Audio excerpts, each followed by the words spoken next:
Hey guys, tonight we're exploring the strange and often forgotten etiquette rules women had to follow in 1950s American restaurants.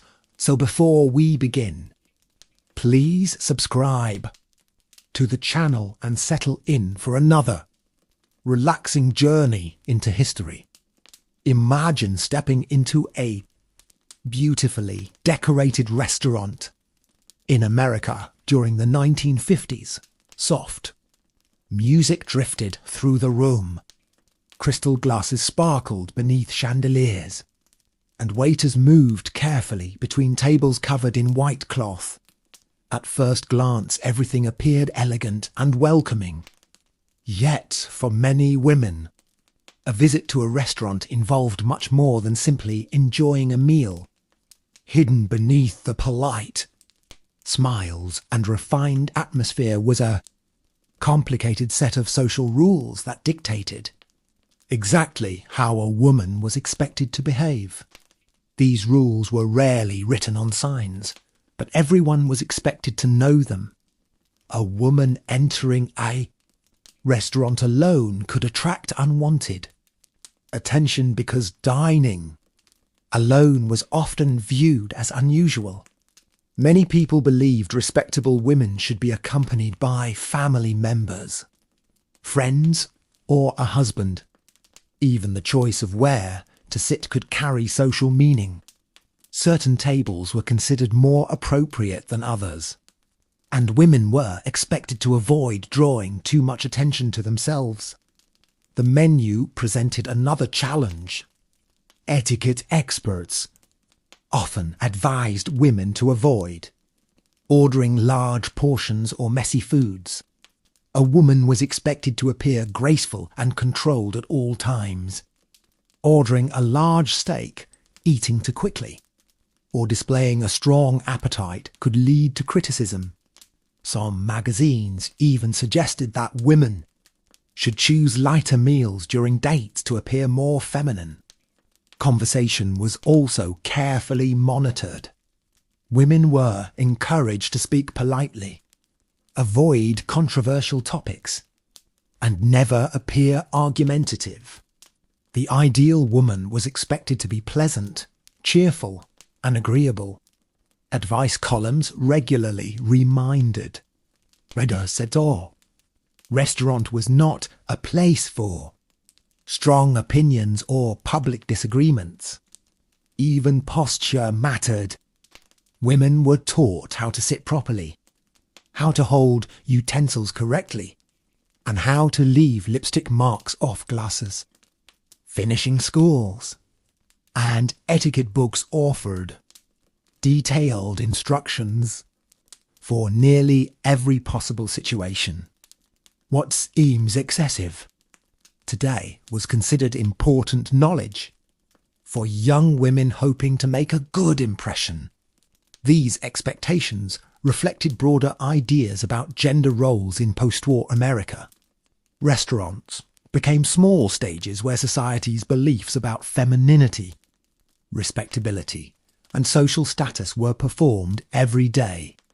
For many women, simply enjoying dinner meant carefully navigating a complex world of unwritten rules that shaped nearly every moment of the dining experience.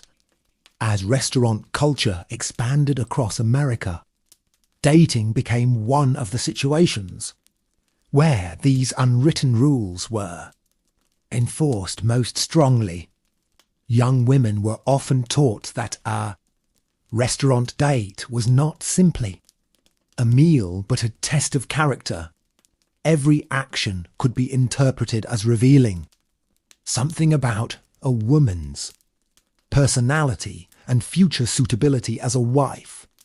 Etiquette writers advised women to arrive on time, dress neatly, and avoid appearing too eager or too independent. Even ordering from the menu became a delicate balancing act. Choosing the most expensive item could make a woman seem selfish, while selecting the cheapest item might appear awkward. or overly concerned with money. Women were encouraged to choose something modest and appropriate, demonstrating both confidence and restraint.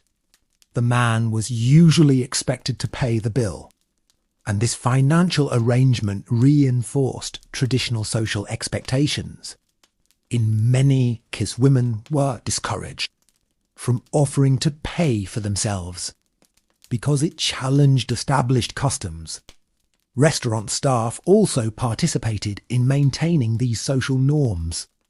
Waiters often addressed men first, assuming they would place orders and handle payments.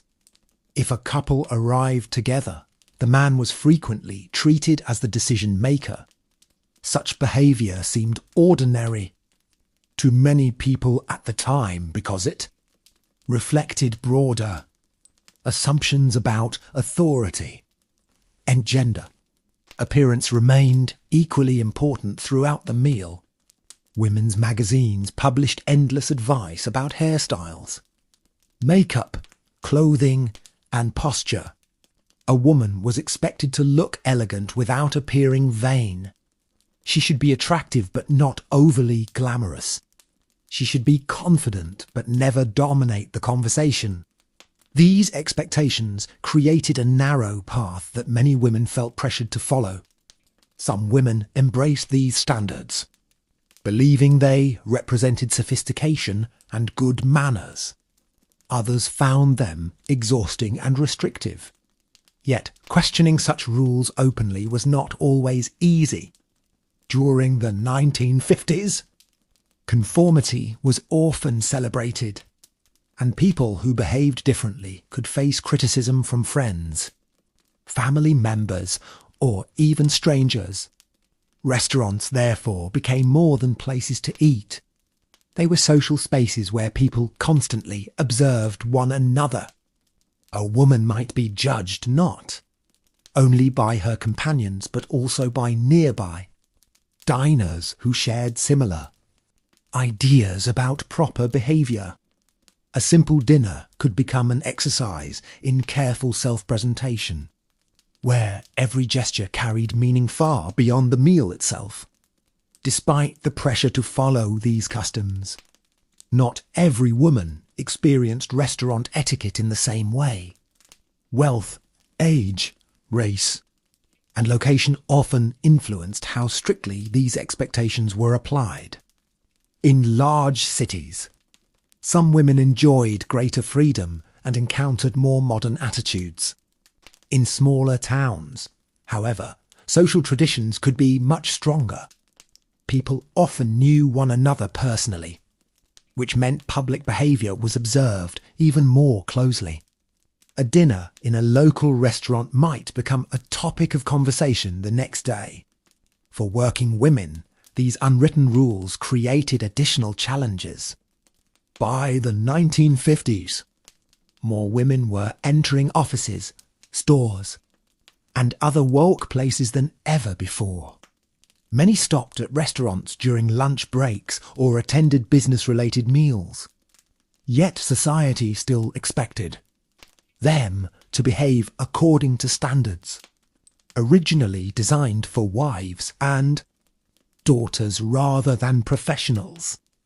A woman dining with male colleagues sometimes found herself balancing to different identities. She was expected to appear competent and capable while also remaining feminine and modest, according to social expectations. Advertising played a major role in reinforcing these ideas. Magazine advertisements frequently showed smiling women enjoying elegant meals while dressed in perfectly tailored clothing. The message was clear. A respectable woman should look composed, attractive, and effortlessly graceful at all times. Real life, of course, was rarely so simple. Many women felt pressure to maintain appearances even when they were tired, stressed, or simply trying to enjoy a meal. Food itself became connected to ideas about femininity. Certain dishes were considered suitable for women because they appeared delicate or refined. Large portions, strong flavours, or foods that required messy eating were sometimes discouraged. The goal was not merely nutrition, but the presentation of an ideal image. Looking back today, these expectations may seem surprisingly restrictive, yet they reveal how deeply everyday activities were shaped by cultural values. Something as ordinary as eating dinner could reflect larger beliefs about gender, class, and social status. Every restaurant table became a place where society's expectations were quietly displayed and reinforced. While many diners accepted these customs without question, the seeds of change were already beginning to grow. Younger generations were slowly starting to challenge traditional assumptions about what women could do, where they could go, and how they should behave. In the years ahead, those changes would transform American society and gradually reshape the experience of dining out for millions of women across the country. By the late 1950s, subtle cracks were beginning to appear in the system of expectations that had governed women's behaviour for decades. America was changing. Television was bringing new ideas into living rooms across the country. Universities were expanding, and more women were questioning whether the rules they had inherited truly reflected their own desires. Restaurants became one of the many places where these cultural shifts could be observed. Younger women increasingly wanted greater independence and freedom of choice. Some began dining with friends without male escorts, while others challenged assumptions about what they should order or how they should behave. Although these actions might seem minor today, they represented meaningful departures from established social customs. Not everyone welcomed such changes. Many etiquette experts continued to defend traditional standards, arguing that they promoted civility and respect. They warned that abandoning established manners could lead to declining social values. Yet others pointed out that many of these rules applied far more heavily to women than to men. A man could often speak loudly, order a large meal, or dine alone without attracting criticism. A woman doing exactly the same thing might face judgment from those around her. This difference revealed how etiquette sometimes functioned as a form of social control rather than simply a guide for polite behaviour. Restaurant experiences also varied greatly depending on race. During the 1950s, racial segregation still existed in many parts of the United States. African American women often faced barriers that white women did not encounter. Some restaurants refused service entirely, while others enforced discriminatory practices that limited where people could sit or dine. As a result, the story of restaurant etiquette cannot be separated from the broader realities of inequality that shaped American life during this period. Meanwhile, the booming economy encouraged restaurants to market themselves as symbols of modern living.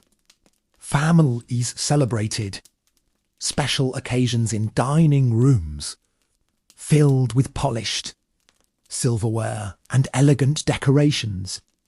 Restaurants advertised comfort, luxury, and sophistication.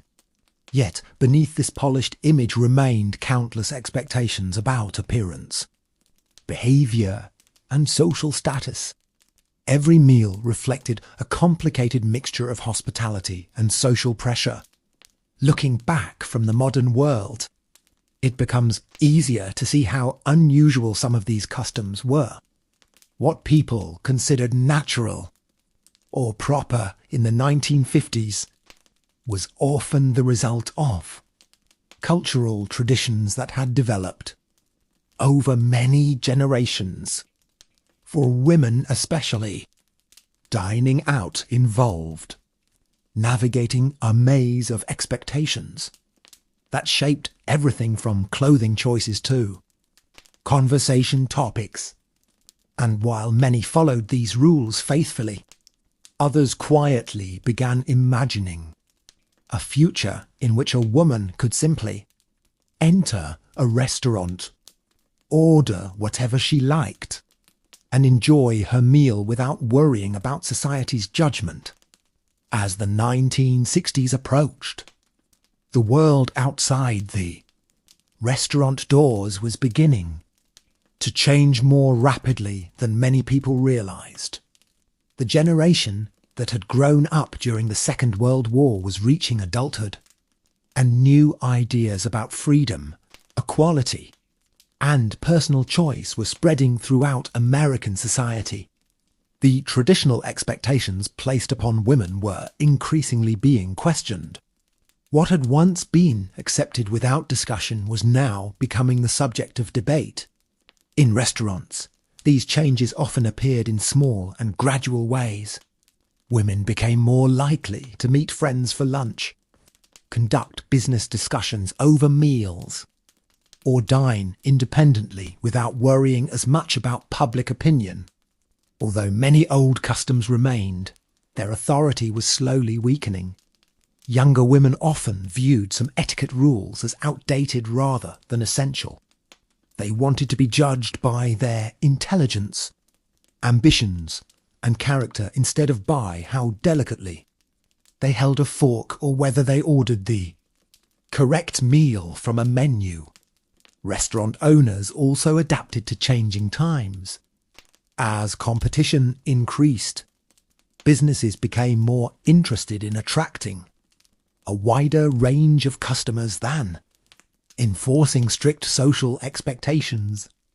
Casual dining establishments grew in popularity, offering a more relaxed atmosphere than the formal restaurants of previous decades. Families, teenagers, office workers, and travellers all became important customers. The focus gradually shifted from maintaining social rituals to providing convenience and enjoyment. Yet memories of the old rules did not disappear overnight. Women who had spent years learning proper etiquette often passed those lessons on to their daughters. Some believed these customs represented valuable manners and self-respect. Others remembered them as unnecessary restrictions that created anxiety where there should have been pleasure. The same rule could be viewed very differently depending on personal experience. Historians studying the period often note that restaurants serve as useful windows into everyday life. Political speeches and major events reveal one side of history, but ordinary activities such as sharing a meal reveal another. Through restaurant etiquette, we can see how society defined femininity, respectability, and social success. We can observe the expectations people placed on one another and understand how those expectations influenced daily behaviour. Most importantly, we can appreciate how much has changed. Today, many of the restaurant rules that seemed completely normal in the 1950s would appear strange or unnecessary to modern diners. The freedom to eat, what to order, and how to enjoy a meal is often taken for granted. Yet that freedom emerged gradually through decades of cultural change, as millions of women challenged old assumptions and helped redefine what it meant to participate fully in public life. The transformation of restaurant culture did not happen in a single year. It unfolded gradually as attitudes shifted from one generation to the next. Many women who had carefully followed the etiquette guides of the 1950s watched their daughters and granddaughters approach public life very differently. Activities that once required strict attention to social expectations became more relaxed and personal. A woman could increasingly enter a restaurant alone without attracting the same level of attention or criticism that might have existed only a decade earlier. This change reflected a broader movement toward individual choice. At the same time, the old etiquette books became fascinating historical documents. Their pages revealed a world where countless details of daily life were governed by social expectations. Readers today are often surprised by the amount of advice devoted to simple activities such as ordering food, sitting at a table, or participating in conversation. Yet these instructions were taken seriously because they reflected the values of their era. To many people, proper behavior was believed to influence everything, from personal reputation to future opportunities. Restaurants therefore acted as small social theatres where these values were displayed each day. Looking back, it is important not to imagine the 1950s as either entirely good or entirely bad. For some women, restaurant outings were enjoyable occasions filled with friendship, celebration, and family gatherings. For others, the constant pressure to meet social expectations could feel exhausting and limiting. Both experiences existed at the same time. History is often more complicated than simple nostalgia suggests. The polished photographs and cheerful advertisements of the period tell only part of the story. Behind every smiling image were real people navigating the rules and expectations of their society. By understanding these forgotten customs, we gain a clearer picture of everyday life in mid-century America. What seems unusual now once felt completely normal, reminding us that social standards are never permanent. They evolve with each generation, shaped by changing beliefs, new opportunities, and the willingness of ordinary people to question old assumptions. And nowhere was that process more visible than in the restaurants where millions of Americans gathered to eat, talk, celebrate, and quietly redefine the future. Another interesting aspect of restaurant life in the 1950 Sekunde was how strongly it reflected the optimism of post-war America. After the hardships of the Great Depression and World War II, many families finally had more money to spend on leisure activities. Going to a restaurant was no longer reserved only for the wealthy. Middle-class families increasingly treated dining out as a special reward, a sign that they were participating in the prosperity of the era. New restaurants appeared in growing suburbs, and families often gathered there after church services, birthdays, graduations, or other important occasions. Yet, even during these happy moments, social expectations remained present. Mothers were often expected to ensure that children behaved perfectly at the table. Young girls were encouraged to learn proper manners from an early age, preparing them for the adult role society expected them to fill. Restaurant outings became informal lessons in etiquette, where each family member practiced the behaviours considered respectable and appropriate. Popular culture reinforced these ideas. Television programmes, advertisements, and magazines frequently showed idealised families enjoying meals together in spotless restaurants. The father appeared confident and successful. The mother looked elegant and cheerful. The children were polite and well-behaved. These images created powerful expectations about what family life should look like, even if reality was often much messier. Many women worked tirelessly to maintain this image, believing it reflected their success as wives and mothers. At the same time, restaurants offered opportunities for social interaction that extended beyond family life. Women's clubs, church groups, and community organisations often met in restaurants for lunches and gatherings. These events allowed women to build friendships, exchange ideas, and participate in community activities, while society frequently portrayed women primarily as homemakers. Many were actively involved in social networks that stretched far beyond their own households. In these spaces, women shared experiences, offered support, and sometimes discussed frustrations with the expectations placed upon them. Such conversations rarely appeared in etiquette manuals, but they formed an important part of everyday life. Beneath the polished surface of 1950s, restaurant culture existed countless personal stories. Some women genuinely enjoyed the traditions and rituals of the era.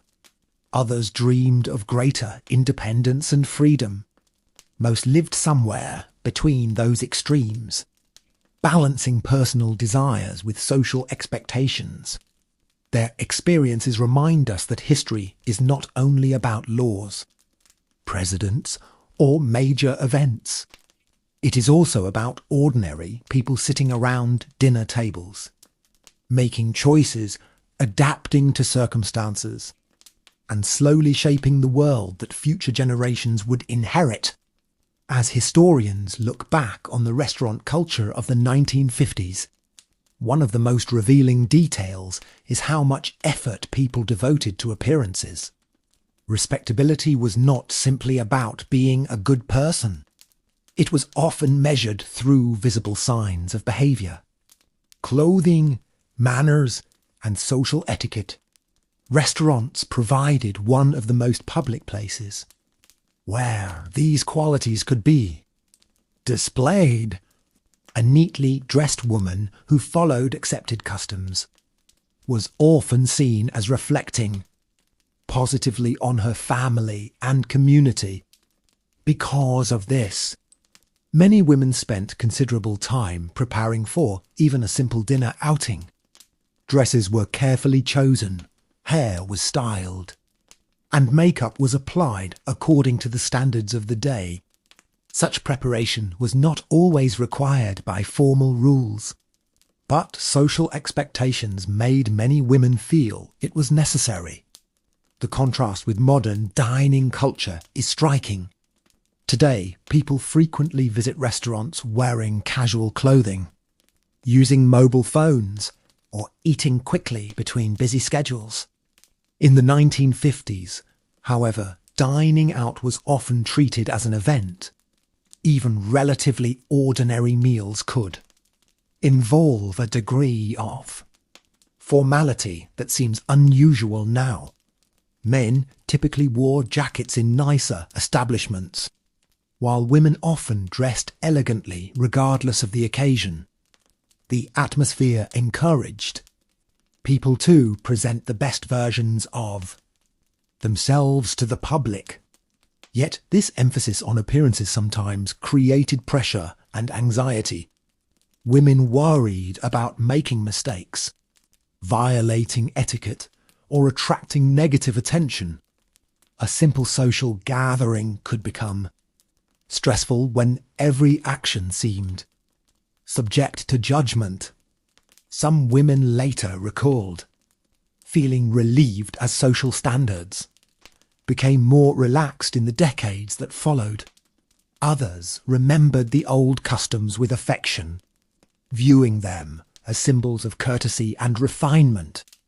These different perspectives remind us that historical experiences are rarely identical for everyone involved. What one person experienced as elegance, another may have experienced as restriction. By studying restaurant etiquette, we gain insight into these complexities. We see how social expectations influenced everyday decisions and how ordinary people responded to those expectations in different ways. Most importantly, we discover that even something as simple as sharing a meal can reveal deeper truths about a society. The restaurants of 1950s America were more than places to eat. They were reflections of cultural values, gender roles, family ideals, and social aspirations. Every table, menu, and conversation formed part of a larger story about how people understood themselves and the world around them. And as those understandings changed, restaurant culture changed with them, leaving behind a fascinating record of a very different era. One detail that often surprises modern audiences is how closely restaurants were connected to ideas about social status. In the 1950s, where a person ate could say a great deal about how they wished to be seen, certain restaurants were associated with wealth and sophistication, while others catered to working families or travellers. For women especially, being seen in the right place carried social importance. A dinner at an elegant restaurant could enhance a family's reputation, while visiting a less fashionable establishment might invite criticism from those who cared deeply about social standing. This may seem unfair today, but it reflected a society that placed enormous value on appearances and public perception. Restaurants also served as important locations for celebrations and milestones. Engagements, anniversaries, birthdays, and graduations were often marked with special dinners. During these occasions, women frequently played a central role in organising events, choosing appropriate outfits, and ensuring that gatherings met social expectations. Success was often measured by how smoothly everything appeared to unfold. Guests were expected to feel comfortable. Conversations were expected to remain pleasant, and any problems were expected to stay hidden behind polite smiles. Such expectations placed a significant emotional burden on many women, who were often responsible for maintaining harmony during social occasions. At the same time, restaurants provided opportunities for enjoyment and escape from daily routines. Homemakers who spent much of their time caring for households sometimes viewed restaurant visits as welcome breaks from cooking and cleaning. Sitting down to a professionally prepared meal allowed them to relax, at least temporarily, from responsibilities waiting at home. For some women, these outings represented moments of independence and personal enjoyment. They could meet friends, share stories, and experience a world beyond the walls of their own kitchens. These experiences remind us that history is rarely one-sided. The same restaurant that reinforced social expectations could also provide freedom, companionship, and pleasure. Human experiences are often filled with such contradictions. Looking back across the decades, it becomes clear that restaurant culture reflected both the opportunities and limitations of its time. The women who walked through those restaurant doors were not simply following rules. They were navigating a complex social landscape, making decisions, building relationships, and creating memories. Their everyday experiences may seem ordinary, but together they reveal a remarkable story about American society, changing values, and the gradual transformation of women's roles in public life. Each meal, conversation, and gathering formed a small piece of that larger historical journey. By the end of the decade, many of the customs surrounding women in restaurants had become so deeply woven into daily life that most people rarely stopped to question them. They simply appeared normal. A young woman learning how to behave in public often received advice from her mother, older relatives, teachers, magazines, and even television programs. The same lessons were repeated again and again until they became part of everyday culture. A woman should be polite but not too outspoken. She should be attractive but not seek too much attention. She should enjoy herself but never appear careless or irresponsible. These expectations created an ideal that was often impossible to achieve perfectly. No matter how hard someone tried, there was always another rule to remember or another standard to meet. Yet behind the polished image of 1950s restaurant life were countless individual personalities. Some women quietly followed every social expectation because they genuinely believed in those values. Others obeyed the rules because challenging them could bring criticism or embarrassment, and some found subtle ways to push boundaries without openly breaking them. They ordered meals they actually wanted, expressed opinions more confidently, or chose to dine independently despite social disapproval. Such actions might seem small today, but at the time they represented meaningful acts of personal choice. Historians often focus on major political events and famous public figures, but ordinary places like restaurants can reveal just as much about the past. A dinner table may seem insignificant compared to a presidential election or an international conflict, yet it is often in everyday settings that cultural values become most visible. The expectations placed upon women in restaurants reflected larger beliefs about family, work, relationships, and social status.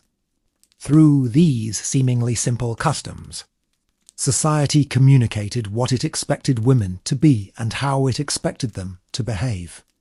Over time, however, those expectations evolved. The world changed because millions of ordinary people gradually changed with it. New opportunities emerged. New ideas spread, and younger generations began defining success and respectability in different ways. Looking back now, the restaurant etiquette of the 1950 Sekunde feels like a glimpse into another world. It was a world filled with elegance and formality, but also one shaped by restrictions and assumptions that many people would later challenge.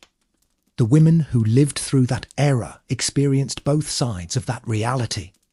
Their stories help us understand not only how restaurants operated, but also how everyday life reflected the broader culture of mid-century America. And in those quiet moments shared over coffee, lunch, or dinner, the foundations of future change were already beginning to take shape. One of the most fascinating things about studying the past is realizing how quickly social norms can change. The women who entered restaurants in 1950 probably could not have imagined how different dining culture would become only a few decades later. At the time, many believed the rules governing public behaviour were permanent. They seemed as natural as the furniture in the dining room or the menu on the table. Yet history repeatedly shows that customs people consider normal are often temporary. What one generation accepts without question, another may view as unusual or even unfair. Restaurant etiquette provides a perfect example of this process. During the 1950s, countless books, newspaper columns, and radio programs taught women how to conduct themselves properly in public. Experts offered advice on everything, from how loudly a woman should laugh to how she should respond when a waiter brought the wrong order. The goal was not simply good manners. The goal was to fit into a carefully defined vision of respectable womanhood. Following these expectations could bring social approval, while ignoring them sometimes invited criticism. For many women, this created a constant balancing act between personal comfort and public expectations. Yet everyday life was often far more complicated than etiquette guides suggested. Real restaurants were filled with real people facing real problems. Mothers managed restless children. Working women rushed through lunches during busy schedules. Couples argued despite being told to remain cheerful and polite. Waiters made mistakes. Meals arrived late. Human nature rarely followed the neat instructions found in etiquette manuals. This gap between ideal behaviour and reality reveals something important about history. People have always been more complex than the rules created for them. Behind every social expectation stood individuals with unique personalities, hopes, frustrations, and ambitions. Some embraced the customs of their era, while others quietly resisted them. As we examine these forgotten restaurant traditions today, it becomes clear that they were never just about food. They reflected deeper ideas about identity, gender, status, and belonging. The dining room acted as a small stage where society's values were performed. Day after day, every conversation, every menu choice, and every social interaction contributed to a larger cultural story. Through those ordinary moments, we gain a richer understanding of what life truly felt like for women navigating the complex world of 1950 Sekunde America. There was also an unwritten expectation that women should help create a pleasant atmosphere wherever they went. In restaurants, this often meant smiling, remaining calm, and avoiding behaviour that might be considered disruptive. A woman who complained too strongly about poor service could be labelled difficult. A woman who spoke too confidently might be described as unfeminine. These judgments were not necessarily fair, but they reflected the social attitudes of the era. Many women learned to navigate these expectations carefully, choosing their words and actions with great attention. Some became experts at balancing politeness with quiet determination, finding ways to express themselves while still meeting society's standards. Restaurant advertisements frequently reinforced these ideas. Promotional images showed women laughing gracefully, enjoying meals without a single worry, and appearing perfectly composed at all times. Such images created unrealistic expectations. Real life was far more complicated. Women faced financial concerns, family responsibilities, workplace challenges, and countless other pressures that advertisements rarely acknowledged. Yet the ideal image remained powerful because it was repeated everywhere people looked. Over time, many began comparing themselves to standards that were impossible to maintain consistently. Another interesting aspect of restaurant culture involved the relationship between generations. Older women often passed etiquette lessons to younger relatives because they believed those lessons would help them succeed. Mothers taught daughters how to sit properly, how to order politely, and how to interact with waiters and guests. These lessons were usually given with good intentions. Parents wanted their children to be respected and accepted. However, as younger generations encountered new ideas about independence and equality, some began questioning whether all of these traditions were truly necessary. The result was a gradual cultural shift that unfolded across families, schools, workplaces, and public spaces throughout the country. Restaurants quietly reflected these changes. What had once seemed unquestionable slowly became open to discussion. Looking back today, it is easy to focus only on the restrictions women faced. But it is also important to remember their resilience. Millions of women built friendships, raised families, pursued careers, and created meaningful lives while operating within the social expectations of their time. They were not merely passive observers of history. Through their daily choices, conversations, and experiences, they helped shape the future. Every lunch shared with friends, every family celebration, and every evening spent in a restaurant contributed to a larger story of social change.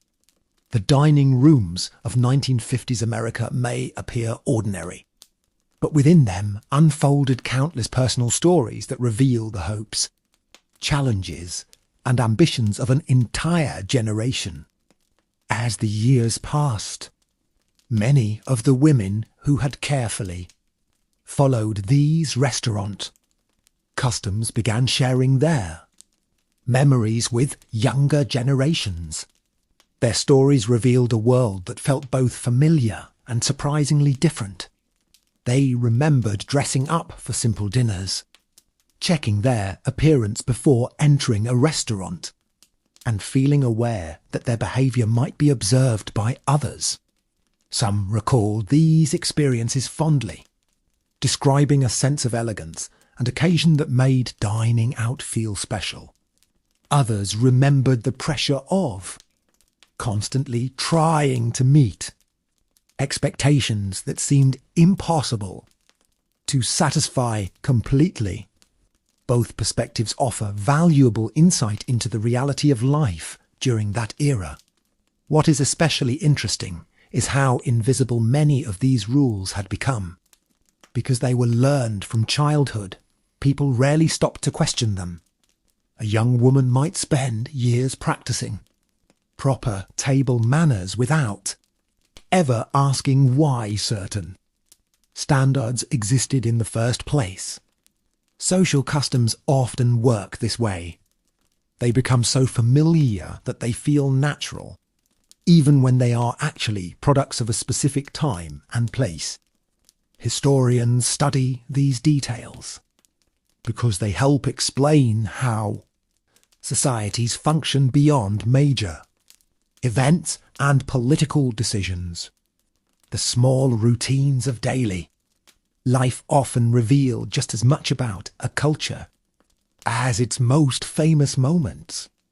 Restaurants also served as places where different social groups encountered one another.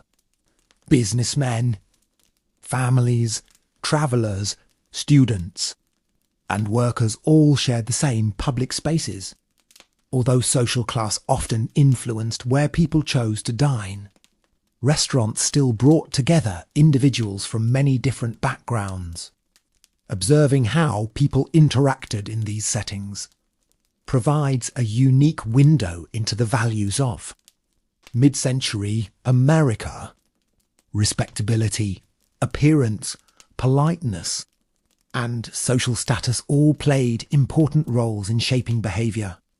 For women, these expectations were often especially visible because society closely linked female behaviour to ideas about morality and family reputation. Yet despite these pressures, women continuously adapted to changing circumstances. They built communities, supported one another, and gradually expanded their opportunities in ways that transformed American society. Looking back now, the restaurant etiquette of the 1950s feels like a snapshot captured in time. The menus, clothing, conversations, and social rules belong to a particular historical moment that would not last forever. New generations would bring new expectations and challenge old assumptions. But the experiences of the women who lived through that era remain important because they remind you as how everyday life can reflect larger cultural forces. Even a simple meal shared in a restaurant can tell a remarkable story about the world people inhabited and the changes that were already beginning to reshape it. Perhaps the most remarkable thing about these forgotten restaurant customs is how ordinary they seem to the people living through them. Most women did not wake up each morning thinking about social history or cultural expectations. They were focused on everyday concerns, caring for families, maintaining friendships, earning incomes, planning meals, and managing busy lives. Yet through these ordinary activities, they became part of a much larger story about American society. A lunch with friends, a family dinner, or a date at a local restaurant might appear insignificant on its own. But together, these experiences reflected the values of an entire era. Restaurants acted as mirrors, showing what society admired, what it expected, and what it hoped people would become. During the 1950s, many Americans believed they were living in a time of stability and progress. New homes were being built, businesses were expanding, and consumer culture was growing rapidly. Restaurants benefited from this prosperity. Diners, cafes, and elegant dining rooms welcomed millions of customers every year. For many families, eating out became a symbol of success and modern living. Yet beneath the optimism were social expectations that not everyone found comfortable. Women often carried the responsibility of maintaining appearances, preserving family reputations, and following standards that were sometimes stricter than those applied to men. These expectations shaped countless small decisions throughout daily life. What makes this history especially fascinating is that change rarely arrived through dramatic moments. Instead, it emerged gradually.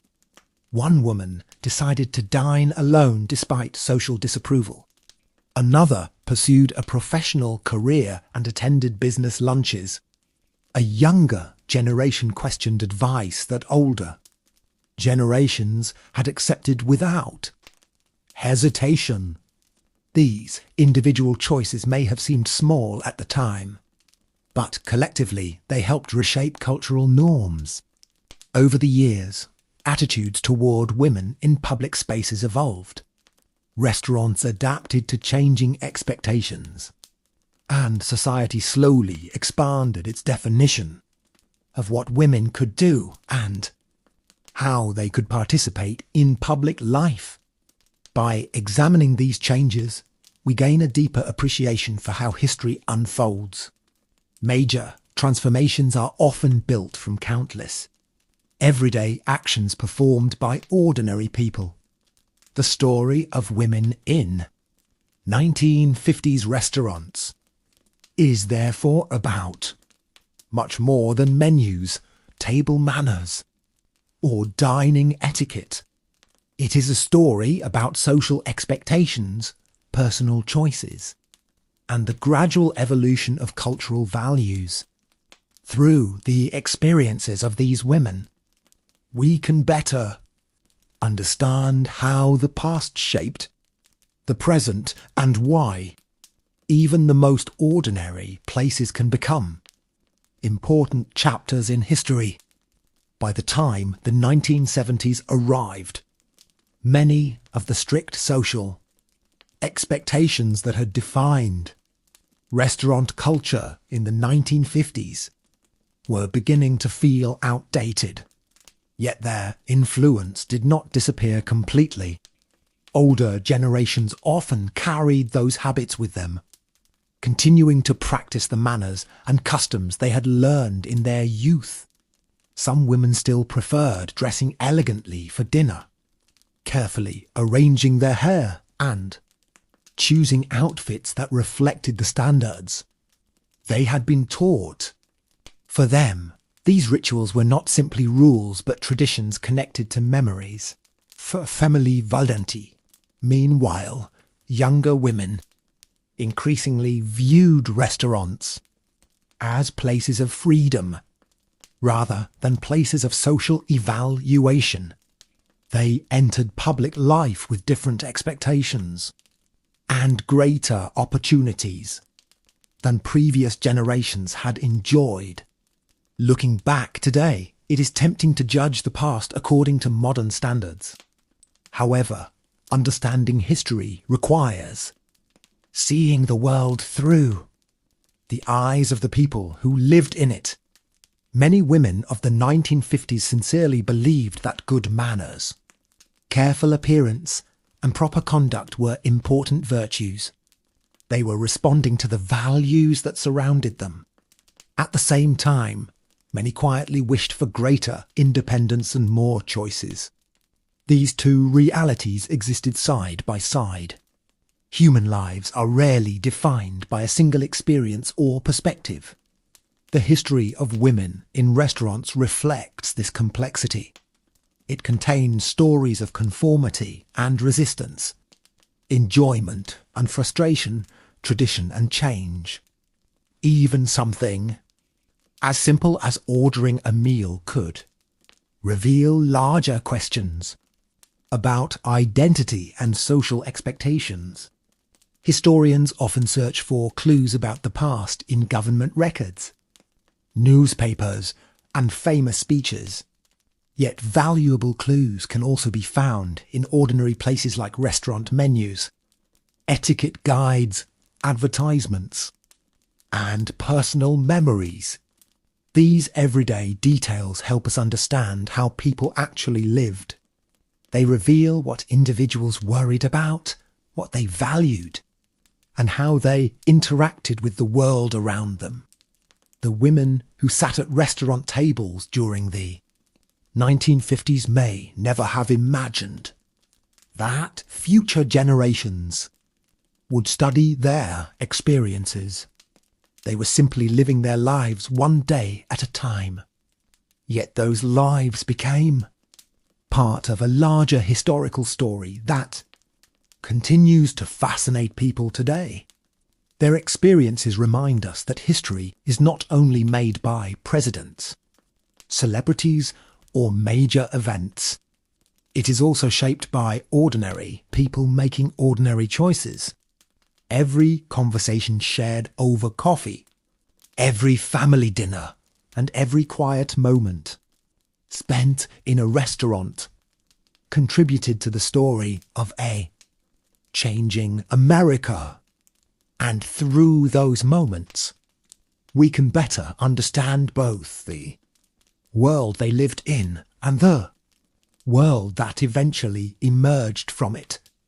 Another reason this period remains so fascinating is that restaurants captured the contrast between public expectations and private reality.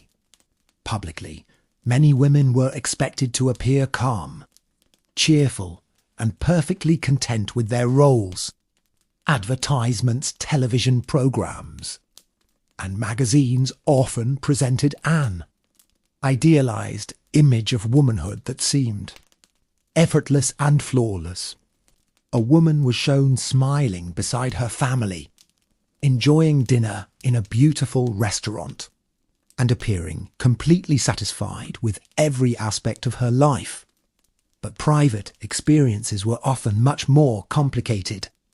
Like people in every generation, women had ambitions, worries, frustrations, and dreams that extended far beyond the polished image society expected them to display. Restaurants sometimes became places where these realities briefly emerged.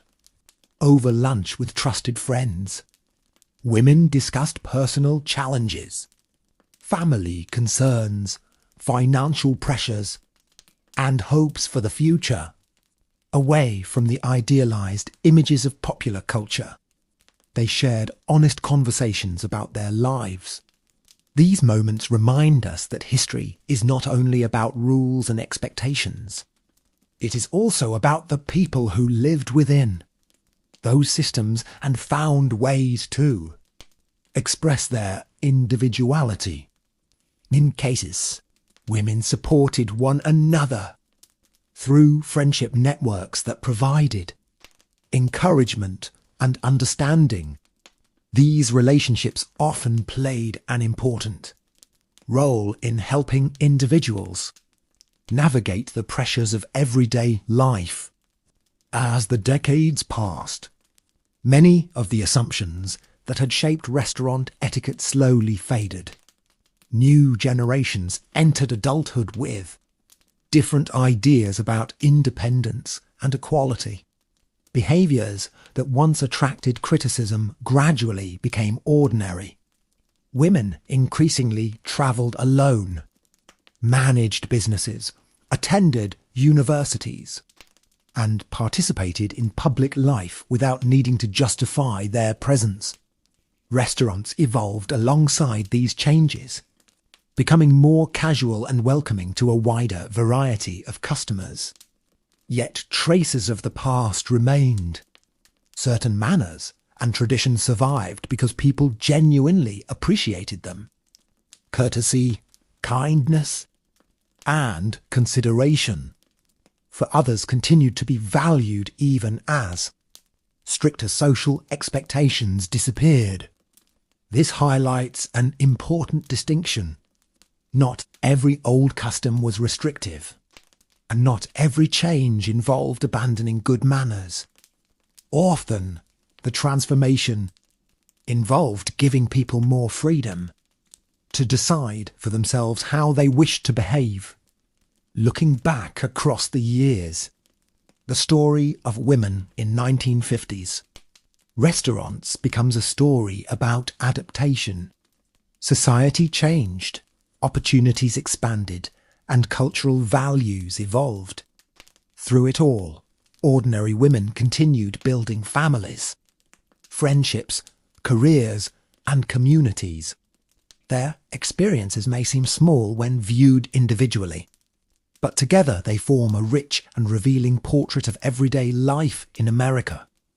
By understanding those experiences, we gain a deeper appreciation for the journey that transformed public life and expanded opportunities for future generations. The more we examine the everyday world of the 1950s, the more we realise that restaurants were about far more than food. They were places where social expectations, family traditions, economic prosperity, and cultural values all came together under one roof. A simple evening meal could reveal how people viewed success, respectability, and the proper roles of men and women. For many Americans, dining out represented a small escape from daily routines. Families could leave household responsibilities behind for a few hours and enjoy an experience that felt special.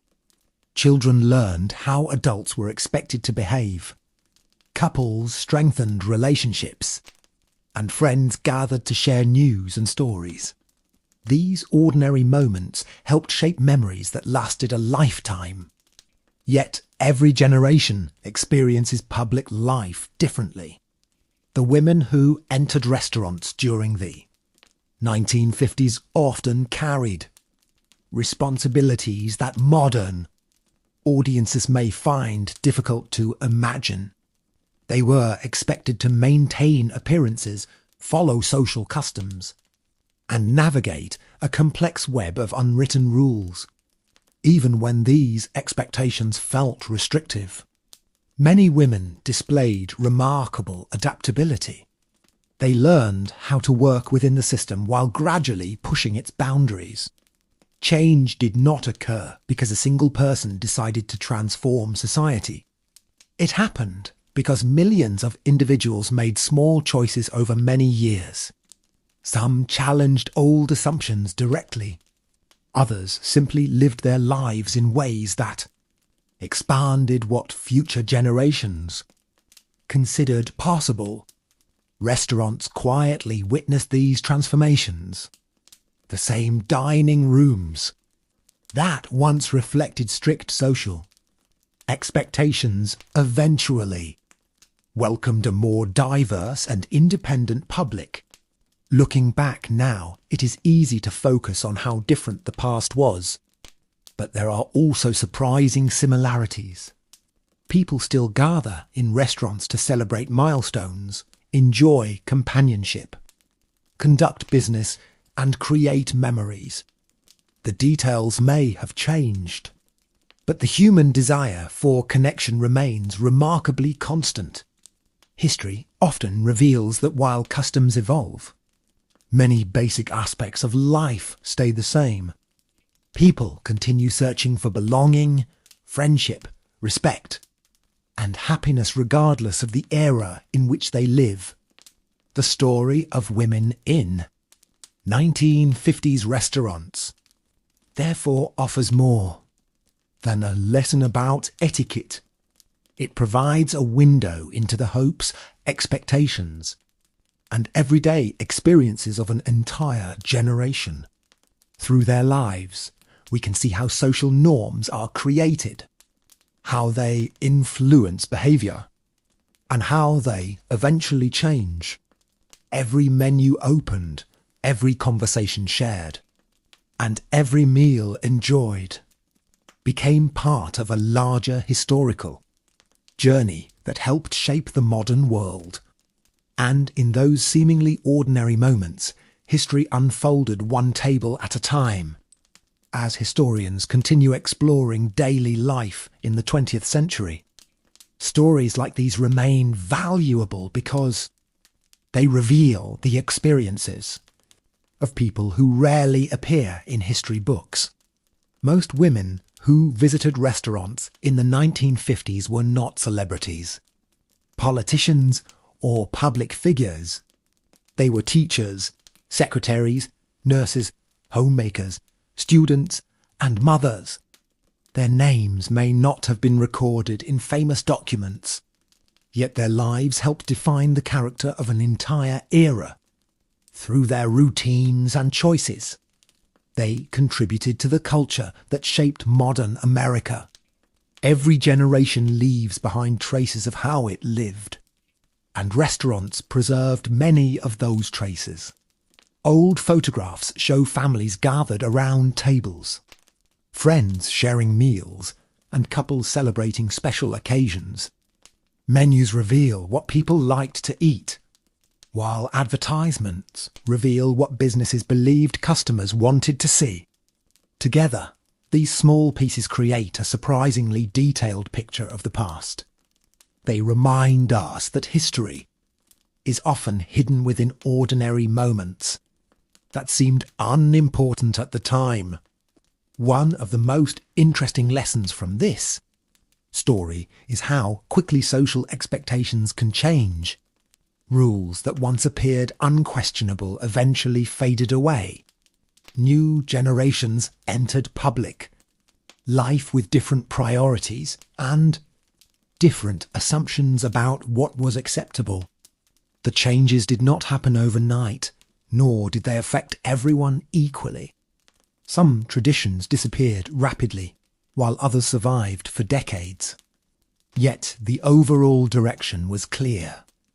Women gained greater freedom to define themselves according to their own goals rather than society's narrow expectations. Restaurants reflected this transformation just as clearly as schools, workplaces, or neighbourhoods. By the end of the 20th century, many customs that had shaped restaurant culture in the 1950s seemed like distant memories. Yet understanding those customs remains important because they help explain how the present developed. Modern freedoms often become so familiar that people forget they were achieved gradually over time.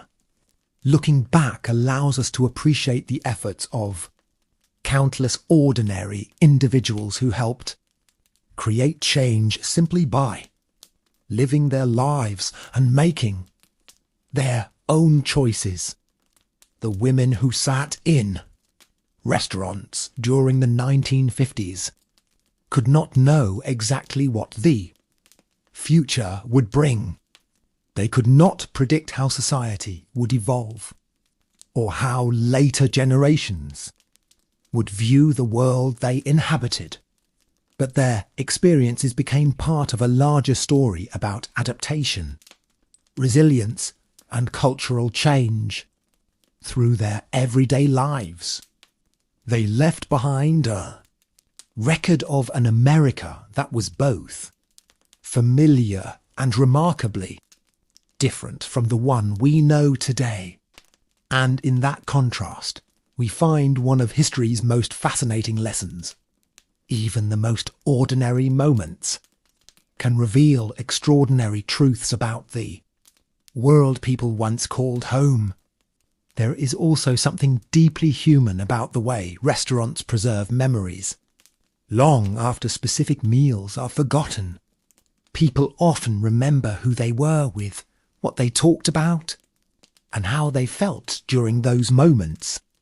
For women in the 1950s, restaurant visits became part of the rhythm of everyday life. Some remembered first dates that eventually led to marriage. Others remembered celebrations after graduations, family gatherings during holidays, or lunches shared with close friends. These experiences were shaped by the customs of the era, but they were also shaped by individual emotions and relationships. History sometimes focuses so heavily on rules and social expectations that it risks overlooking the people who lived behind them. Yet those people are the reason history matters in the first place. Every woman who entered a restaurant brought her own personality, hopes, fears, and ambitions. Some felt comfortable within the social norms of the time. Others quietly wished for a different future. Most likely experienced a mixture of both. Human lives are rarely simple, and the women of the 1950s were no exception. As researchers examined diaries, letters, interviews, and photographs from the period, they often discover stories that challenge stereotypes. Not every woman fit neatly into the role society assigned to her. Many pursued careers, developed strong friendships, participated in community organisations, and found ways to influence the world around them. Their achievements were sometimes subtle, but they were no less important. Change often begins with ordinary people making everyday decisions. A woman who chose to pursue higher education, accept a new job, or express an independent opinion, contributed to broader social changes that would become more visible in later decades. Restaurants were simply one of the many places where these evolving attitudes could be observed. They reflected society, but they also reflected the individuals gradually reshaping it. This is why the history of restaurant etiquette remains so fascinating. On the surface, it appears to be a story about manners and dining customs. In reality, it is a story about identity, opportunity, and social change. It reveals how cultural expectations influence daily life and how those expectations evolve over time. Most importantly, it reminds us that history is not only created by famous figures or dramatic events, it is also created by ordinary people sharing meals, having conversations, making choices, and imagining better possibilities for the future through their everyday experiences. The women of the 1950s helped shape a society that would eventually look very different from the one they inherited, leaving behind a legacy that can still be seen in the world today. When we look back at the restaurants of the 1950s today, it is easy to notice the differences between that world and our own. The clothing was different, the menus were different, and many of the social expectations have largely disappeared.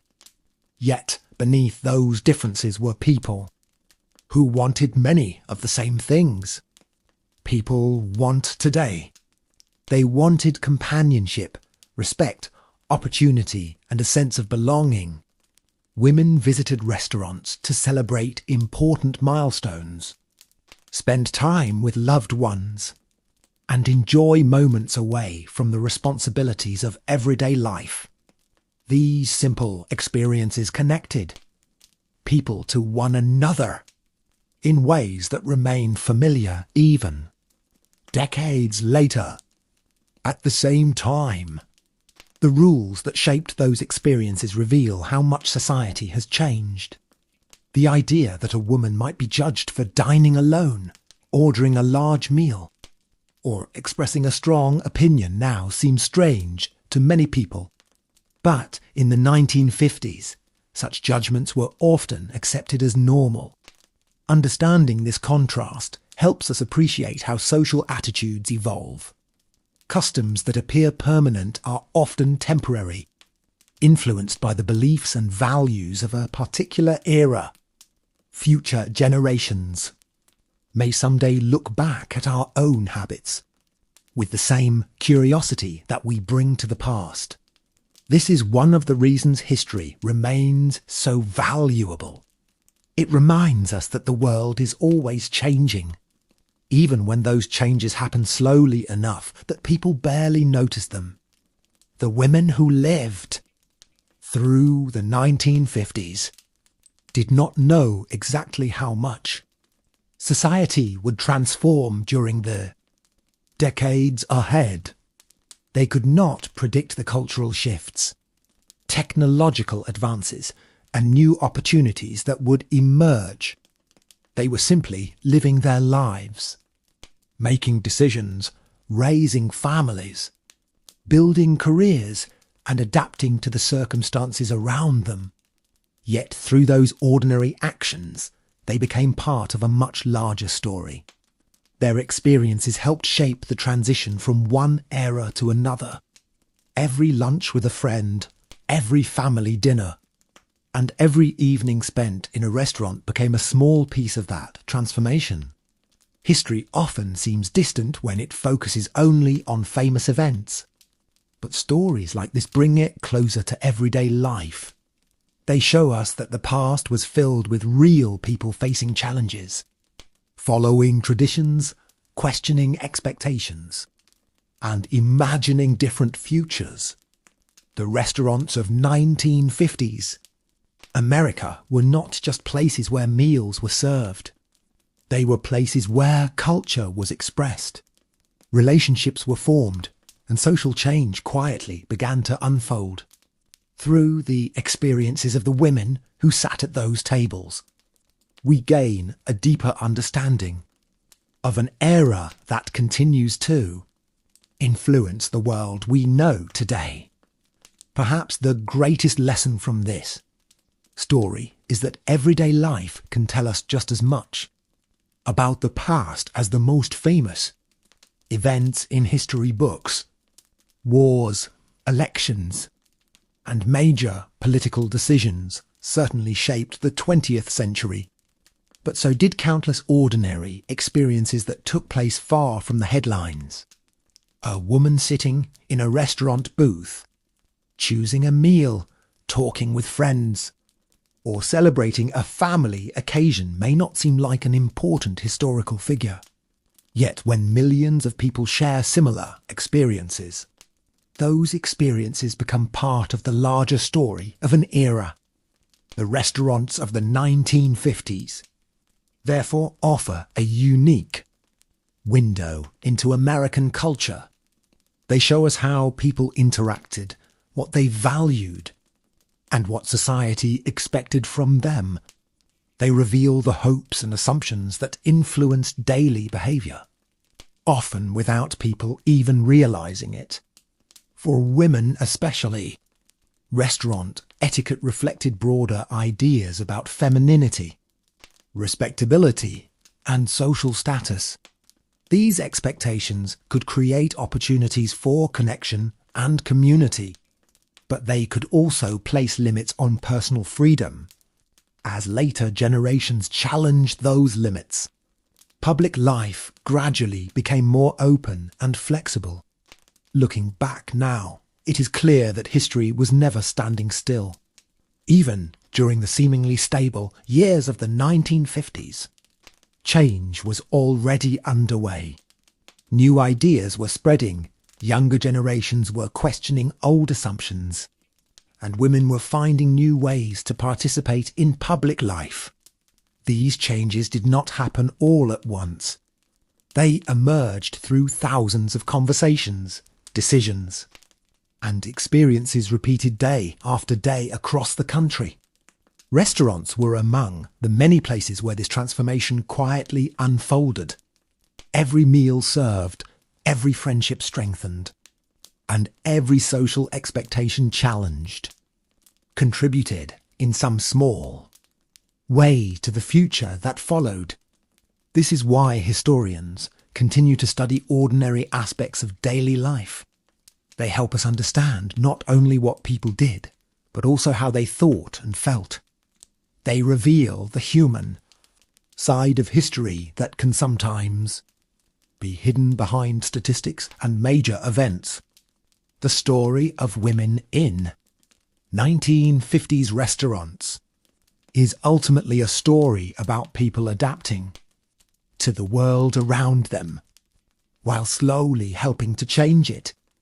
Their experiences remind us that social norms are created by individuals and can be reshaped by individuals as well. What once seemed permanent eventually changed, just as many customs continue to change today. And through those changes, the lives of ordinary women became an important part of the continuing story of modern America. By studying stories like this, we begin to understand that history is often hidden in places people rarely think to look. A restaurant menu, a magazine advertisement, or a photograph of a family dinner might seem insignificant, compared to major historical events. Yet these small details preserve valuable clues about how people actually lived. They reveal what was considered normal, what behaviours were encouraged, and what expectations shaped daily life. For women in the 1950s, restaurants represented a public space where many of society's beliefs became visible.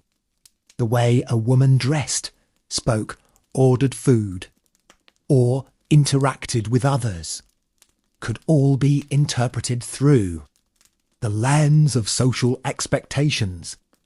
These customs may seem distant today, but they played a meaningful role in the lives of millions of people. What makes this period especially fascinating is the contrast between appearance and reality. On the surface, many restaurants projected an image of perfection. Advertisements showed smiling families, elegant dining rooms, and flawless social interactions. The message was simple. This was what success and happiness looked like. Yet real life was always more complicated. Families faced financial struggles, personal disagreements, and everyday challenges that rarely appeared in promotional photographs. Women balanced responsibilities at home, community obligations, and, increasingly, careers outside the household. Their lives contained far more complexity than the idealized images suggested. This gap between image and reality is one of the most revealing aspects of history. It reminds us that every era creates stories about itself, but those stories do not always capture the full truth. To understand the past, we must look beyond appearances and listen to the experiences of ordinary people. When we do, a richer and more human picture begins to emerge. The women who dined in restaurants during the 1950s were not merely following rules written by etiquette experts.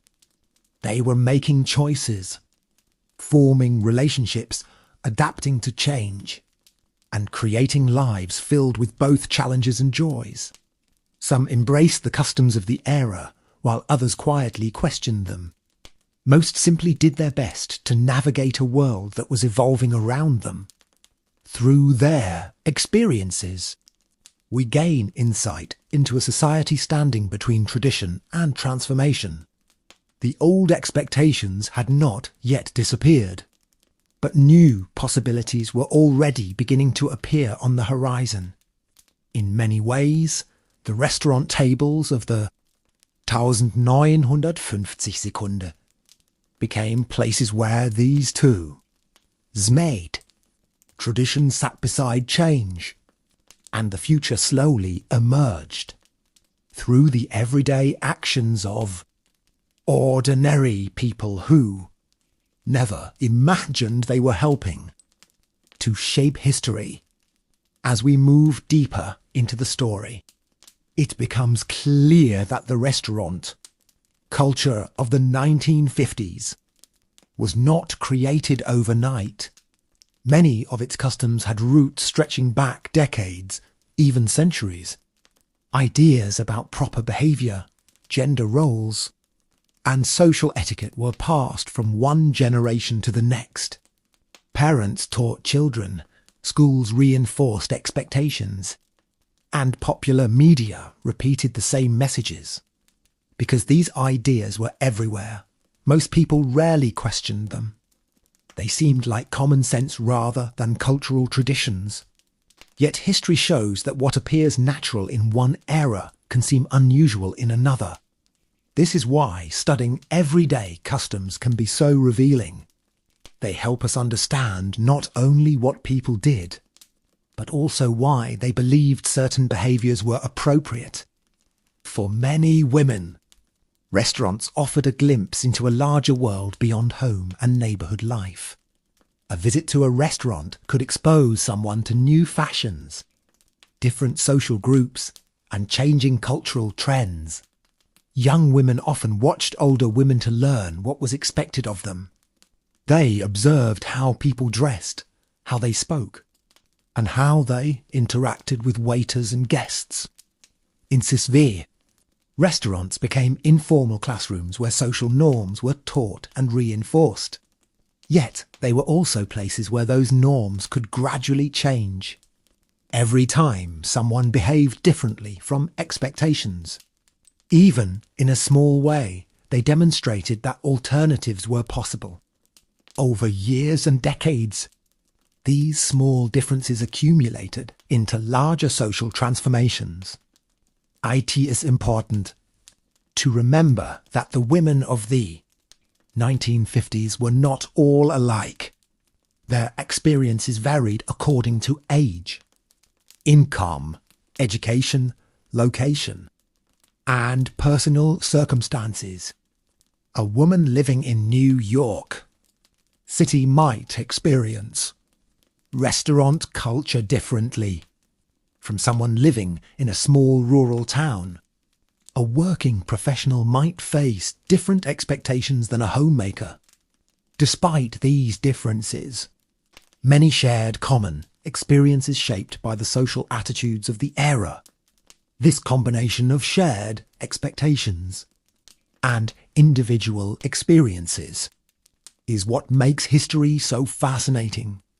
It reminds us that no generation is completely uniform. Within every society, people respond to cultural pressures in different ways.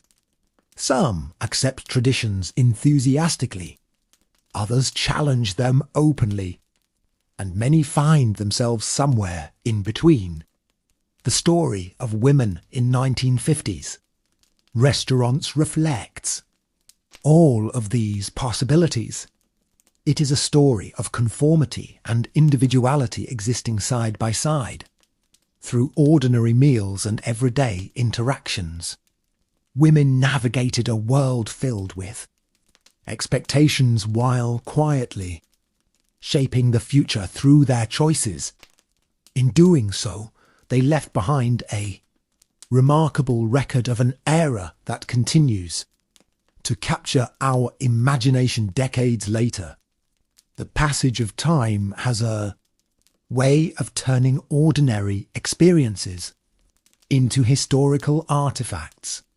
What was once a routine dinner at a neighborhood restaurant can become a valuable clue about how people lived, thought, and interacted. When historians examine photographs from the 1950s, they often notice details that people at the time hardly considered important. The arrangement of tables, the style of clothing, the expressions on diners' faces, and even the foods being served all provide insights into the values of the era. For women, these details are especially revealing, because so many expectations were connected to public appearance and behaviour.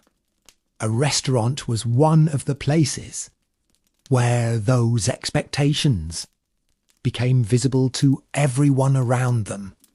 Yet, despite the social pressures of the time, women were never merely passive participants in history. They adapted to circumstances, made decisions, and found ways to influence the communities around them. Some became leaders in local organisations. Others built successful careers, and many played central roles in shaping family life. Their contributions often went unrecognised because they occurred in everyday settings, rather than on public stages. However, those contributions were no less significant. In fact, much of social change begins in ordinary conversations and daily experiences rather than dramatic public events. Restaurants often provided the setting for these conversations. Friends exchanged ideas over lunch. Families discussed hopes for the future during dinner. Young people debated changing cultural values while sharing meals together. These discussions may have seemed small at the time, but they helped shape attitudes that influenced future generations. This reminds us that history is not simply something that happens to people. It is something people create through their actions, relationships, and choices. The women who sat in restaurants during the 1950s were participating in that process whether they realised it or not. Their lives reflected the traditions of their era, but they also helped determine what would come next. Looking back now, we can see how the world around them was already beginning to shift.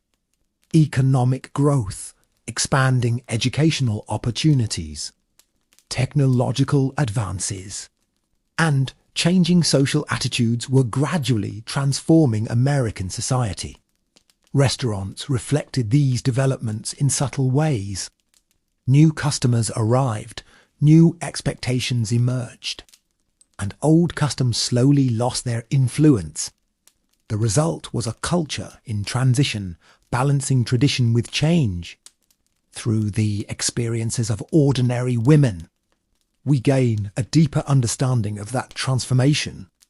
Their story is not only about dining etiquette or social rules. It is about the human experience of living through a period of cultural evolution, adapting to new realities while carrying forward elements of the past. And that is what makes their history so fascinating even today. If we could step back in time and quietly sit in a typical American restaurant during the 1950s, we would probably notice something else. Almost immediately, the importance of routine. Many customers visited the same establishments week after week. Waiters often recognized regular guests, knew their favorite meals, and greeted them by name. These familiar routines created a sense of stability that many people valued. After the uncertainty of earlier decades marked by economic hardship and war, predictability felt comforting. For women especially, restaurants sometimes offered a brief escape from household responsibilities while still remaining within the boundaries of what society considered appropriate. A lunch with friends or an evening meal with family could provide moments of relaxation in otherwise busy lives. Yet, even these comfortable routines reflected broader social expectations. Women were often expected to be the organisers of social life, remembering birthdays, arranging gatherings, and maintaining family connections. Restaurants frequently became the places where these responsibilities were carried out. What is interesting is how much invisible work went into creating experiences that appeared effortless. A successful family dinner or social gathering often required planning that remained largely unnoticed by others. This pattern extended beyond restaurants and reflected a larger feature of life during the era. Many contributions made by women were considered normal rather than extraordinary, even when they required significant effort and skill. Historians today increasingly recognize the importance of these often overlooked forms of labour. By studying them, we gain a more complete picture of how society functioned. At the same time, restaurants were places where cultural trends spread quickly. New foods, fashions, and ideas often appeared there before reaching other areas of daily life. A woman might notice changing clothing styles, hear conversations about new opportunities, or encounter attitudes that differed from those in her immediate community. In this way, restaurants served not only as places to eat but also as places to observe a changing world. They connected individuals, to broader social developments taking place across the country. As America continued to evolve, these public spaces evolved as well. The customs that once seemed permanent gradually adapted to new realities. Looking back, it becomes clear that the story of women in 1950s restaurants is ultimately a story about adaptation. People balance tradition with change, social expectations with personal desires, and public appearances with private realities. Through thousands of ordinary moments shared around restaurant tables, they participated in a transformation that would help shape modern American life. Their experiences remind us that even the most familiar places can become important witnesses to history, preserving the details of a world that has largely disappeared but continues to influence the present. As the decades passed and memories of the 1950s slowly turned into history, many people began looking back on the era with a mixture of nostalgia and curiosity. Old restaurants closed, new businesses took their place, and entire neighbourhoods changed. Yet photographs, personal stories, and family memories preserved pieces of that world. Former diners recalled the smell of fresh coffee, the sound of dishes clinking together, and the excitement of dressing up for an evening out. These memories often focused on the warmth of human connection, rather than the rules that surrounded it. Friends remembered conversations that lasted for hours. Couples remembered first dates. Families remembered celebrations that brought everyone together around a table. Such moments remind us that history is not only about social expectations, but also about personal experiences that give life meaning. Still, the customs of the period remain important because they help explain how people understood themselves and others. The expectations placed upon women influenced everything from confidence and self-expression to career opportunities and social relationships, even when those expectations were not openly discussed. They shaped countless decisions in everyday life. Understanding this context allows us to appreciate both the challenges women faced and the resilience they demonstrated. Many learned how to navigate complex social environments while maintaining their own identities and aspirations. Some quietly challenged assumptions through their actions, while others created change by raising children with different ideas about what was possible. These contributions rarely appeared in newspaper headlines, yet they helped transform society over time. This is one of the most powerful lessons history can teach us. Significant change often begins in ordinary places among ordinary people.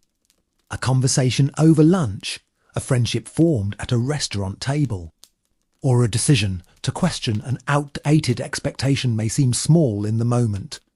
But when similar choices are repeated by millions of people, entire cultures can evolve. The restaurant dining rooms of the 1950 Sekunde therefore represent more than a chapter in culinary history.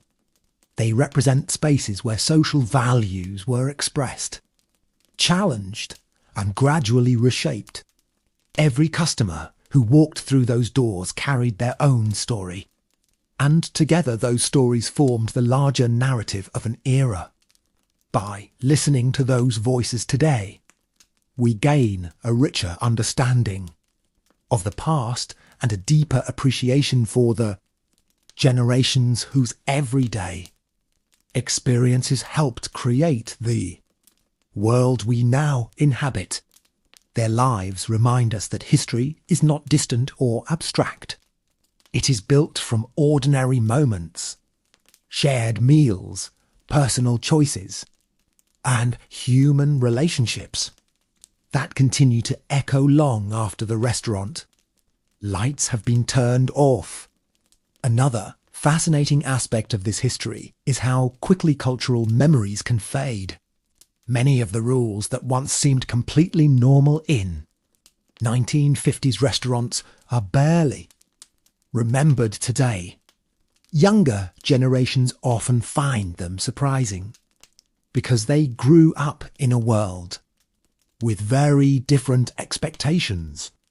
A woman dining alone, conducting a business meeting over lunch, or ordering whatever meal she prefers is now considered ordinary in most places. Yet only a few generations ago, such actions could attract attention or criticism. This dramatic shift demonstrates how rapidly societies can change. Customs that appear permanent often survive for only a few decades before being replaced by new ideas and behaviours. Looking back at these changes helps us recognise that our own modern habits may one day seem equally unusual to future generations. History has a way of transforming everyday life into something remarkable. The people who lived through the 1950s rarely thought they were participating in an important historical period. They were simply navigating the realities of their own time. They worried about work, family, finances, friendships, and countless other concerns that felt far more immediate than the long-term direction of society. Yet their daily experiences became part of a much larger story. Every choice they made helped shape the culture that followed. The women who entered restaurants during this era contributed to that process in ways both large and small. Some challenged expectations directly, while others influenced change through example, perseverance, and determination. Their collective experiences helped expand opportunities for future generations. This is why, seemingly, simple topics such as restaurant etiquette deserve attention from historians. They reveal how social values operate in practice rather than merely in theory. They show us how cultural expectations influence real people in real situations. More importantly, they remind us that history is deeply personal. It unfolds not only through governments and institutions, but also through individual lives. Every woman who sat at a restaurant table brought her own perspective to the world around her. She interpreted social expectations through the lens of her own experiences, hopes, and ambitions. Some found comfort in tradition, while others looked toward change. Most balanced elements of both. Their stories help us understand the complexity of human life in the past. By exploring those stories, we gain more than historical knowledge. We gain empathy for people whose lives were shaped by circumstances different from our own. We begin to see how ordinary moments can reveal extraordinary truths about society. And we discover that even a simple meal, shared in a restaurant, can open a window into an entire era, allowing us to better understand the people who lived there and the world they helped create. In many ways, the story of women in 1950s restaurants is really a story about visibility. Society paid close attention to how women presented themselves in public, often judging them according to standards that were difficult to meet. A woman could be criticized for being too quiet or too outspoken, too formal or too casual, too independent or too dependent. The expectations often shifted depending on the situation, making them challenging to navigate. Yet despite these pressures, women continued building meaningful lives and communities. They formed friendships, supported families, pursued goals, and adapted to a rapidly changing world. Restaurants happened to be one of the places where these experiences became visible. Around a dining table, people discussed local events, family concerns, future plans, and personal dreams. These conversations formed the fabric of everyday life. Although they rarely appeared in official records, they influenced how individuals understood themselves and their place in society. Historians increasingly recognize that these ordinary interactions matter because they reveal how cultural values are transmitted from one generation to the next. A mother sharing advice with her daughter over lunch, friends exchanging opinions during dinner, or co-workers discussing opportunities over coffee could all contribute to broader social change. Ideas often spread quietly long before they become visible on a national scale. The restaurant culture of the 1950s provides countless examples of this process. Beneath the surface of routine daily life, attitudes were gradually evolving. Women were gaining access to new educational opportunities, entering different professions, and imagining futures that extended beyond traditional expectations. These developments did not erase older customs immediately, but they slowly altered how people viewed them. The result was a society moving in two directions at once. One part looked toward tradition and stability, while another looked toward change and new possibilities. Many women found themselves standing between these worlds, carrying lessons from the past while adapting to the future. Their experiences capture an important truth about history. Change is rarely sudden. More often, it unfolds through countless small adjustments made by ordinary people over time. Looking back now, the restaurants of the 1950s seem almost like time capsules.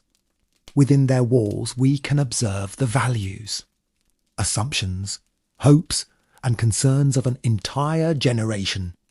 Every menu, every conversation, and every social interaction offers clues about the world people inhabited. By paying attention to these details, we gain a richer understanding of how society functioned and how it evolved. The women who sat at those tables may never have considered themselves historical figures, yet their everyday experiences became part of a larger story that continues to teach us about culture, identity, and the remarkable ability of people to adapt to changing times. As we continue examining this forgotten chapter of history, it becomes clear that restaurants reflected more than social customs. They reflected the aspirations of an entire society. During the 1950s, many Americans believed they were building a brighter future. Economic growth, new technologies, and expanding suburbs created a sense of optimism that influenced nearly every aspect of life. Restaurants became symbols of this prosperity. Families who had once struggled through difficult years could now afford occasional meals outside the home. Dining out represented comfort, achievement, and participation in a modern way of life.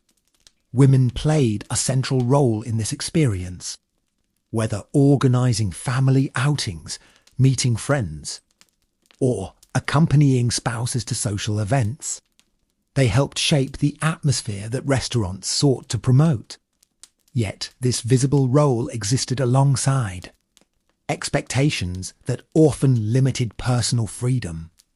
The contradiction was difficult to escape. Women were encouraged to participate in public life, but only within certain boundaries. They were expected to be present, yet not too prominent, confident, but not overly assertive, independent enough to be admired, but not so independent that they challenged traditional ideas about gender. Navigating these expectations required skill and patience. Many women became experts at reading social situations and adjusting their behaviour accordingly. These abilities rarely appeared in official descriptions of success, but they were essential parts of everyday life. What makes this history especially meaningful is that it allows us to see the humanity behind the stereotypes of the era. Popular images often reduce the 1950s to simple scenes of smiling, families and perfect manners. Reality was far more complex. Women experienced joy, disappointment, ambition, uncertainty, and determination just as people do today. They formed deep friendships, pursued personal goals, and searched for fulfillment within the opportunities available to them. Some embraced traditional roles wholeheartedly. Others quietly questioned them. Most occupied a space somewhere between acceptance and change. Their lives cannot be reduced to a single narrative. Instead, they reveal the rich diversity of experiences that existed beneath the surface of everyday society. By studying these stories, we gain a better understanding of how cultures evolve. The changes that transformed unwanted did not occur because old rules suddenly disappeared. They occurred because individuals gradually redefined what was acceptable, possible, and desirable. Through countless everyday interactions, people reshaped social expectations one conversation at a time. The dining rooms of 1950s. America witnessed that process unfolding quietly around every table. In those ordinary spaces, the future was already beginning to take shape, even if few people realized it at the time. The deeper we look into this period, the more we realize that the history of restaurants is really the history of everyday people. Most women who walked through those restaurant doors were not trying to change society. They were focused on their families, careers, friendships, and personal responsibilities. Yet history is often shaped by people who never intended to become part of a larger movement. Small actions repeated across millions of lives can gradually transform an entire culture. A woman deciding to pursue higher education, accept a promotion, travel independently, or express her opinions more openly may not have viewed those choices as revolutionary. However, when countless women made similar decisions, social expectations slowly began to shift. Restaurants served as one of the many public spaces where these changes became visible. People observed one another, exchanged ideas, and adapted to new realities. The result was a society constantly evolving beneath the surface of everyday life. It is also important to remember that progress rarely moves in a straight line. Some people welcomed changing attitudes, while others preferred familiar traditions. Debates about proper behaviour, gender roles, and social values continued throughout the decades. These disagreements were not always dramatic, but they influenced how communities responded to cultural change. Restaurants often became places where these differences appeared in subtle ways. One generation might view certain customs as essential signs of respect, while another viewed the same customs as unnecessary restrictions. Such differences reflected broader conversations taking place across the country. Looking back now, we can see that both continuity and change were present at the same time. Certain values, such as courtesy, hospitality, and consideration for others, remained important. Other expectations gradually lost their influence as society embraced new ideas about equality and personal freedom. This combination of persistence and transformation is one of the defining features of history. Very little disappears completely and very little remains exactly the same forever. The story of women in 1950s restaurants illustrates this perfectly. Some traditions survived because people found meaning in them. Others faded because they no longer reflected the realities of modern life. Through it all, ordinary women continued adapting, learning, and helping shape the world around them. Their experiences remind us that history is not merely a collection of dates and events. It is the story of human beings navigating change while searching for happiness, purpose, and connection. Every restaurant meal, every conversation, and every social gathering formed part of that larger journey. And when we study those moments today, we discover that even the most ordinary experiences can reveal extraordinary insights about the past and the people who lived it. One final observation about this era is how much people valued the idea of fitting in. During the years following World War II, conformity was often viewed as a positive quality.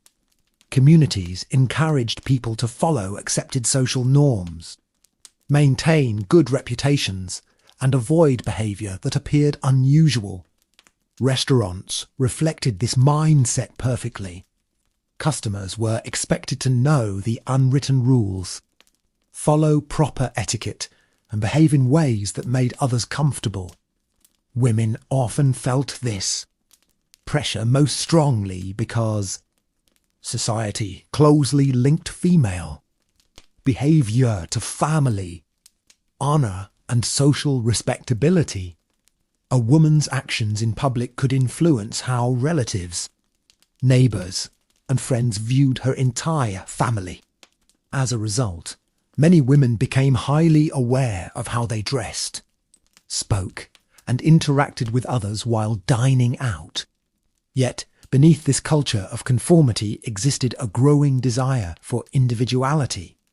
People increasingly wanted the freedom to make choices based on personal preferences, rather than social expectations alone. This tension between fitting in and standing out shaped much of American life during the mid-20th century. Restaurants became one of the places where this balance played out every day. A woman might follow most social customs while quietly rejecting others. She might respect tradition while still imagining new possibilities for her future. These small acts of independence often went unnoticed, but together they contributed to larger cultural shifts. History is filled with examples of change beginning in such subtle ways. Before major transformations become visible, they usually exist first as private thoughts, personal decisions, and quiet conversations. The women who lived through the 1950s were part of that process. Some actively pushed for change, while others simply adapted to a world that was already beginning to evolve around them. Either way, their experiences became part of a broader story about how societies transform over time. Today, when we enter a restaurant, most of us rarely think about the social history connected to the simple act of sharing a meal. Yet every public space carries traces of the past. The freedoms many people now enjoy were shaped by generations who gradually expanded what was considered acceptable and possible. The restaurants of the 1950s may have looked ordinary to those who visited them, but they served as small stages where larger cultural dramas unfolded. Through everyday interactions, people negotiated questions about identity, opportunity, and social expectations.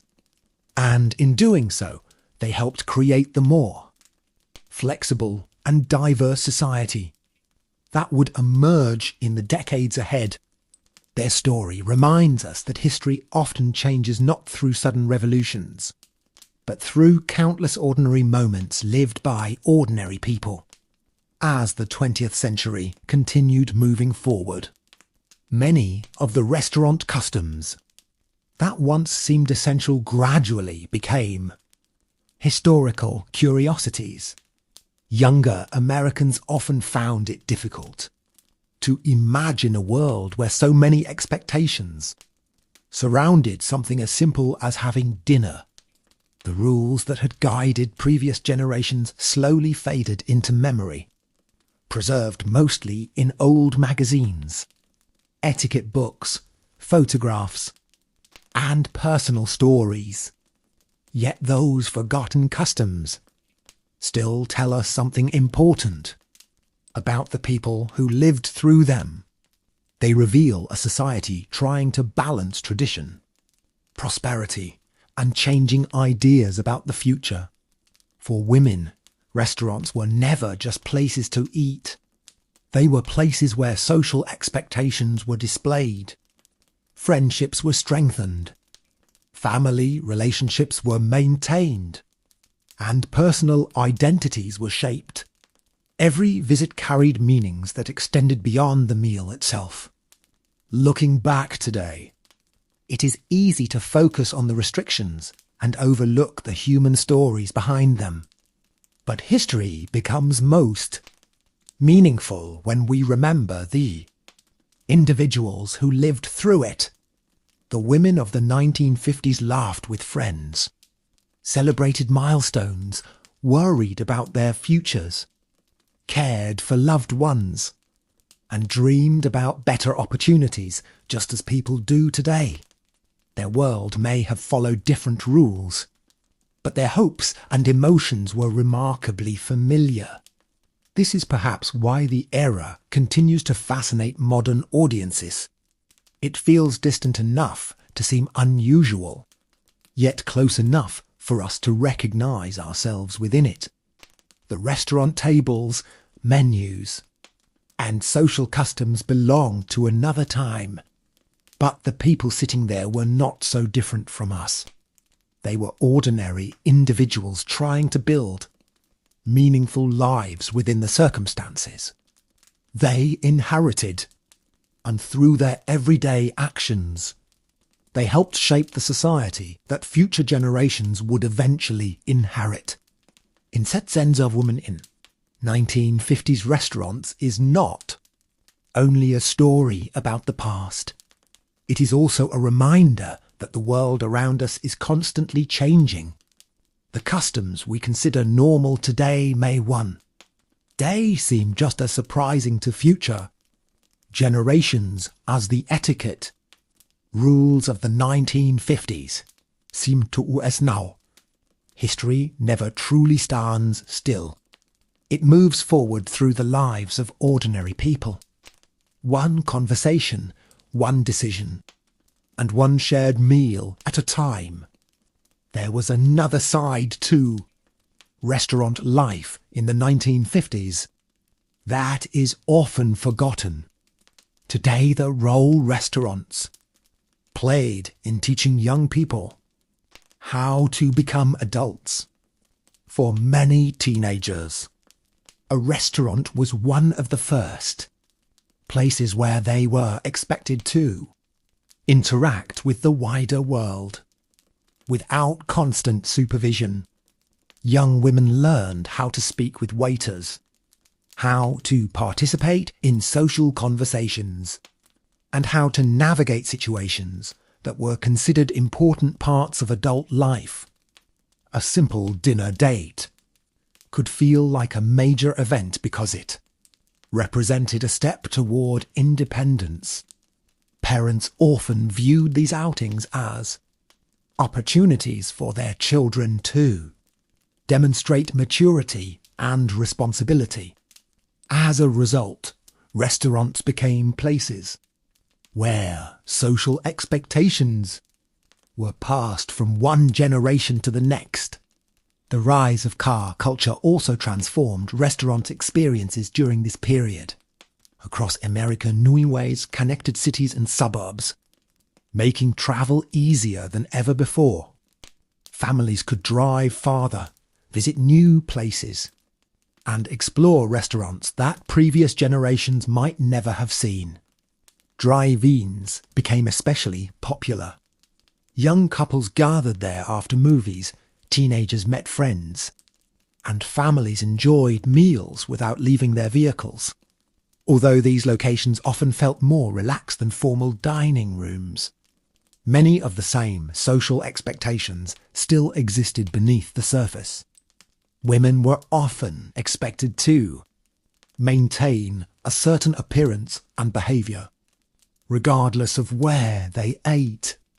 The economic boom of the era also influenced dining habits. As household incomes increased, more Americans could afford occasional luxuries. Restaurants responded by creating experiences designed to feel special and memorable. Elegant decor, carefully printed menus, and attentive servers helped create an atmosphere of sophistication. For many women, visiting such places offered a chance to participate in the growing culture of prosperity that defined much of post-war America. Yet prosperity was not experienced equally by everyone. Many families still struggled financially, and some women worked long hours while balancing responsibilities at home. Their experiences often differed significantly from the idealized images portrayed in advertisements. Restaurants also reflected changing attitudes toward work. More women were entering offices, schools, hospitals, and businesses throughout the country. As a result, lunchtime dining became increasingly common for professional women. Meeting colleagues in public spaces slowly helped normalize the idea that women belonged in workplaces beyond the home. Although barriers remained, each generation expanded opportunities slightly further than the one before. These developments rarely made national headlines, but they gradually changed public expectations. By observing restaurant culture, we can actually watch society evolving in real time. And as we reach the end of this journey through the restaurants of 1950s, America, we are left with a deeper understanding of how ordinary places can reveal extraordinary truths about the past. What began as a simple story about dining out turned into a much larger story about society itself. Behind every menu, every dinner table, and every polite conversation existed a complex world of expectations, traditions, opportunities, and limitations. Women navigated that world every day, balancing personal dreams with social pressures, family responsibilities with public expectations, and tradition with the desire for change. The restaurants of the 1950s were more than businesses serving food. They were gathering places where friendships were strengthened. Families celebrated important milestones. Young people learned social customs. And communities stayed connected. They reflected the values of their era, while also quietly revealing the changes already beginning to reshape American life. Within those dining rooms, people discussed their hopes, worries, ambitions, and plans for the future. Most never imagined that their everyday experiences would one day become part of history. Looking back now, it is easy to focus on the differences between that world and our own. The clothing, manners, and social expectations may seem distant or unfamiliar, yet the people themselves were not so different from us. They wanted happiness, security, friendship, respect, and a better future for their families. Those desires have remained remarkably constant throughout every generation. While customs change and societies evolve, the human hopes that drive everyday life often stay the same. Perhaps that is why stories like this continue to resonate. They remind us that history is not just a collection of dates and famous events. It is the story of ordinary people living ordinary lives. It is found in small conversations shared over coffee, in family dinners that brought loved ones together, and in the countless moments that seemed unimportant at the time but later became windows into another era.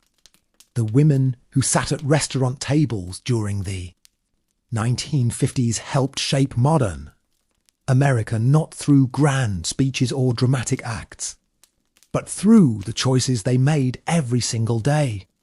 And as the lights dimmed in those restaurants each evening and customers slowly made their way home, another ordinary day quietly became part of history.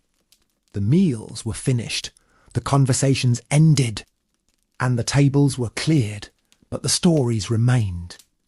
Decades later, those stories still allow us to glimpse a world that has faded into the past, reminding us that history is often written not in extraordinary places, but in the simple moments of everyday life.